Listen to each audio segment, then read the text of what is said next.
I am exhausted. Exhausted from 2016. No meandering introductions, no delays.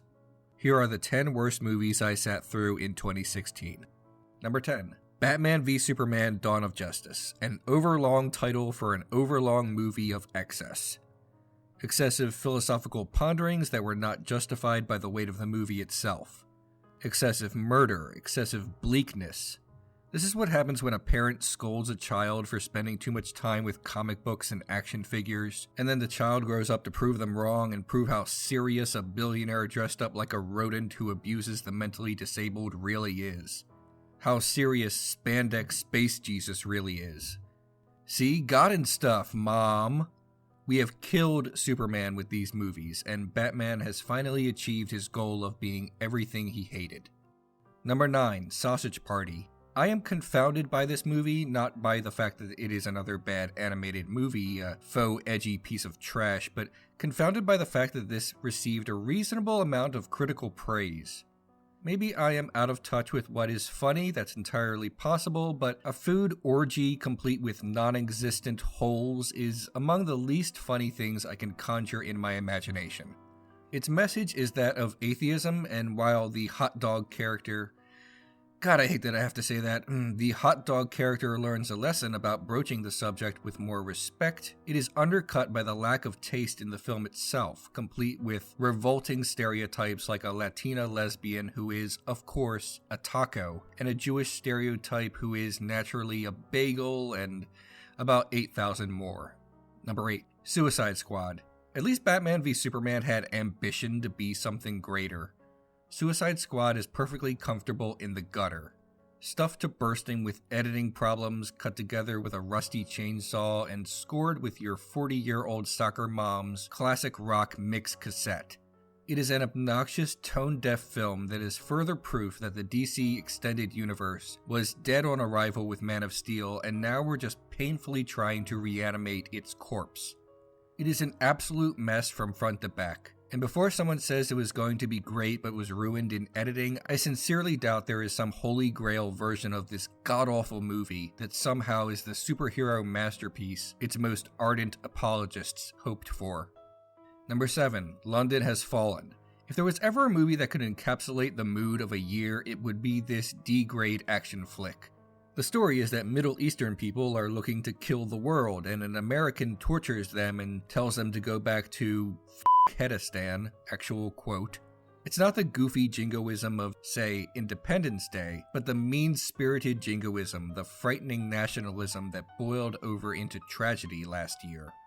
London Has Fallen is offensive, and it can't even be saved by its action scenes, which is pretty substandard all on its own, even distanced from the film's disgusting politics. Number 6. 50 Shades of Black. The best thing I can say about 50 Shades of Black is that it is mostly harmless, unlike the vile nonsense of numbers 10 through 7. It's just so incredibly unfunny that I couldn't help but add it to the list. It's so bereft of wit that it is almost an accomplishment. Like, they must have really tried hard to be this unfunny, because statistically, you would think that a few jokes would land by mistake. Also, huge missed opportunity to actually take 50 Shades of Grey to task. There are a couple jabs at the source material, but mostly it's just a lot of forced humor that never really works. But the age of the spoof movie died a long time ago, so at least this is not surprising. Nobody can be disappointed by a movie with this creative team because we lost faith in them ages ago. Number 5. Norm of the North. Jesus Christ.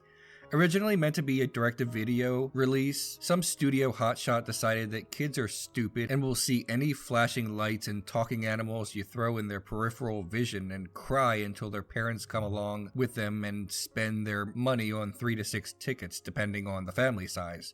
So something that was meant to ship immediately to the bargain bin was given a fairly wide release, like the movie thinks that the Blue Fairy turned it into a real boy, but no, it's not. It's still discount store trash.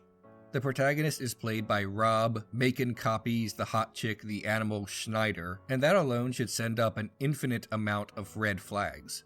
Bad comedies are the worst. At least with a bad drama, there is some unintentional comedy that can make it bearable, but a bad regular comedy always ends up being awkward and cringy. Easily the worst animated picture of the year. Number 4, Gods of Egypt. Whitewashing is a real problem, but even if this movie did not suffer through the bad press of its casting decisions, the movie itself would have been enough to torpedo it. The special effects are abysmal, and the editing and cinematography are so jarring in their badness that audiences might have thought they were watching test footage instead of the finished product. Every angle, every cut feels wrong.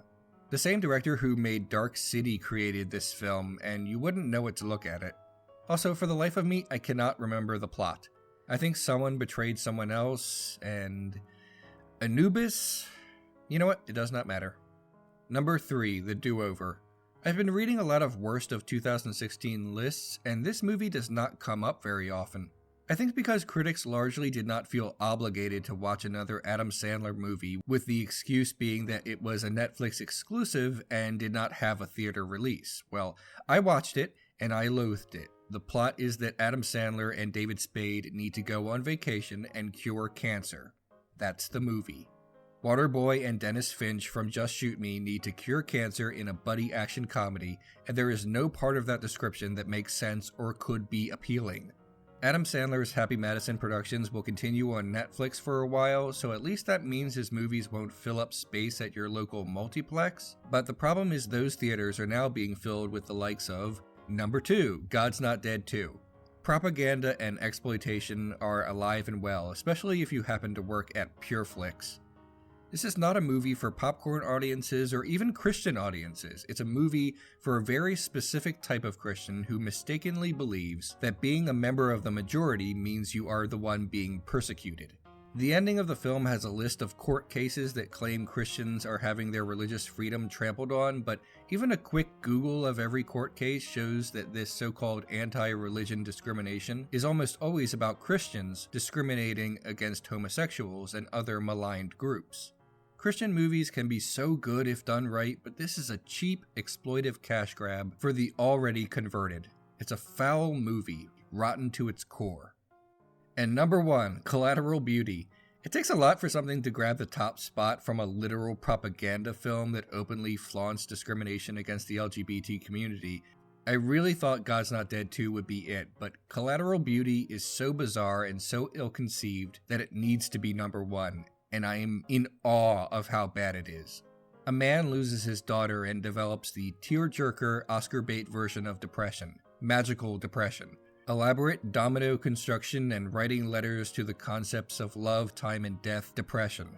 So his friends gaslight him, and we're supposed to find this whimsical, and then 2 of the worst twists in movie history happen, and then finally the movie ends. Movies are not made by one single auteur. They have to jump through so many hoops to get made, so many notes, so many producers and other hands in the pots.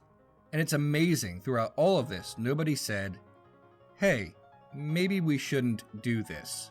Now that I have that bad taste out of my mouth, I promise you that the coming months will have lots of Renegade Cut episodes about great movies, although the possibility of a Collateral Beauty episode is calling to me. We'll see. Hi everyone, if you like what I do, consider clicking on the orange Patreon link below. That's how this show happens. It's also a way for you to request an episode, so check it out. See you next week.